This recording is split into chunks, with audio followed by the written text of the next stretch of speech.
नमस्कार, आप देख रहे हैं न्यूज प्लस 21। मैं हूं आपके साथ ललिता चक्रधारी। चले डालते हैं एक नजर दिन की प्रमुख 10 खबरों पर। छत्तीसगढ़ फिल्म इंडस्ट्री में ऐसा पहली बार जिस कैमरे से बनी अक्षय कुमार की मूवी, उसी से तैयार हुई करण खान की upcoming film. Chhattisgarh high court के जस्टिस ने लिया बड़ा फैसला। 14 साल के दुष्कर्म पीड़ित लड़की को अबॉर्शन की अनुमति दी। हाई कोर्ट ने 27 सप्ताह की प्रेगनेंसी को खत्म करने का दिया आदेश। अनचाहे गर्भ से मिलेगी मुक्ति। ममता के मंत्री पार्थ चटर्जी गिरफ्तार। शिक्षक भर्ती घोटाले में 24 घंटे पूछताछ के बाद ईडी की कार्रवाई।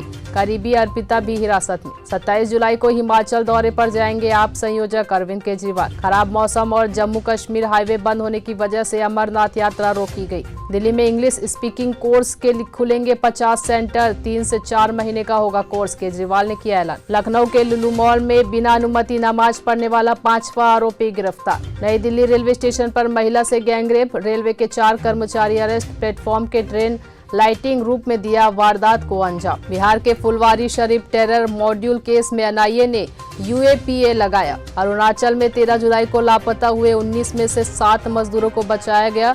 घर लौटते समय जंगल में खो गए थे। ऐसे ही जानकारी से लगातार अपडेट रहने के लिए देखते रहिए न्यूज प्लस 21, आपके हक की बात।